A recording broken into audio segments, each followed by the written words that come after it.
আহা আলহামদুলিল্লাহ মধু। আসসালামু আলাইকুম, কেমন আছেন সবাই? আশা করি ভালো আছেন। আলহামদুলিল্লাহ আমিও খুব ভালো আছি। তো আমার দীর্ঘদিনের খুব ইচ্ছে ছিল যে চরে যাব তরমুজ খেতে। তো আজকে আমরা সবাই মিলে একটা প্ল্যান করলাম যে হ্যাঁ চলো তরমুজ খেতে যাই। তো যেই কথা সেই কাজ। তো আমরা সকালবেলা সবাই উঠে ঘুম থেকে 8টার দিকে চলে গেলাম, ইলিশা ঘাটের উদ্দেশ্যে রওনা দিলাম। তো যাওয়ার সময় যে অটো দিয়ে যাচ্ছিলাম, তারপর আমরা ইলিশা লঞ্চঘাটে যাওয়ার সময় হঠাৎ দেখতেছি রাস্তার উপর প্রচণ্ড জ্যাম।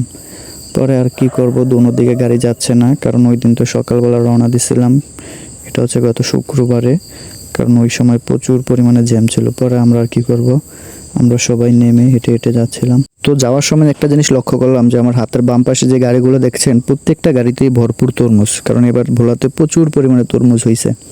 কিন্তু ঈদের চাপের কারণে এই গাড়িগুলো বিভিন্ন জায়গায় যাওয়া হচ্ছে না, যার জন্য তরমুজ ব্যবসায়ীরা এবার খুবই লসের মুখে।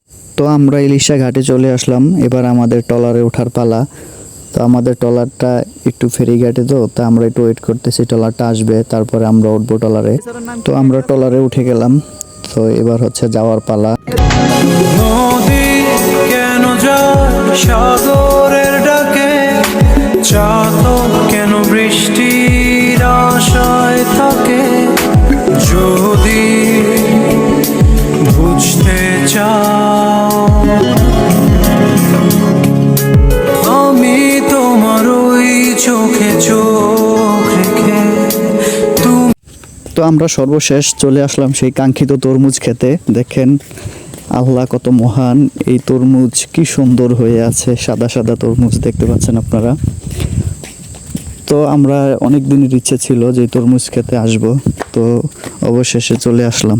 তো আমরা রওনা হলাম সেই টঙের উদ্দেশ্যে, কারণ আমরা যার কাছে যাব তার হচ্ছে তরমুজ ক্ষেত এই ঘাটের থেকে অনেকটা ভিতরে। তো সেখানে যাওয়ার উপায় হচ্ছে যে আপনার ঘাট থেকে নাইমা তো অনেকটা দূর, পায়ে হেঁটে যাওয়া সম্ভব না। তো আমরা এই বাহন ব্যবহার করলাম, এই বাহনওয়ালারা এখানে ফ্রি টানে।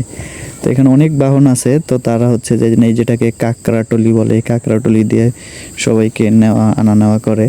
তো আমরাও পরে এখান দিয়ে গেলাম এই কাকড়াটলি থেকে, পরে নেমে এইখান থেকে আবার পায়ে হেঁটে তারপর হচ্ছে যে সেই গেলাম। তো অনেকটা কষ্ট হয়েছে, কারণ অনেক দূর তো ভাই, তরমুজ ক্ষেত এত সহজ না। পুরোটা দিন আমরা রোদের ভিতরে পড়তে শেষ, সারাটা দিন রোদের ভিতরে ছিলাম। পরে আমরা পৌঁছাইলাম সেই মনির ভাইয়ের কাছে। আমরা যাই এইটা তরমুজ নিয়ে খাওয়া শুরু করে দিলাম। আলহামদুলিল্লাহ প্রচুর পরিমাণে এবার ফসল হয়েছে, তো দাম একটু কম এবার, কারণ তরমুজের চাহিদা কম থাকাতে একটু দাম কম হচ্ছে। এবার ব্যবসায়ীরা একটু লসের মুখে না, তাও এক একজন আলহামদুলিল্লাহ অনেক ভালো লাভবান। তো আসলাম, ইনশাল্লাহ আবারও ইচ্ছা আছে আগামী বছর যদি বেঁচে থাকি, আগামী বছর আবার আসবে এই তরমুজ খেতে। তো ধন্যবাদ সবাইকে। নতুন নতুন ভিডিও বানাইতেছি, তো ভাই ভুল হতে পারে এবং ভিডিও এদিক সেদিক কাটকুট হইতে পারে, কেউ এদিক সেদিক ভুল বুঝবেন না। তো ইনশাল্লাহ ঠিক হয়ে যাবে, যদি আস্তে আস্তে ভিডিও বানাই অবশ্যই ঠিক হয়ে যাবে।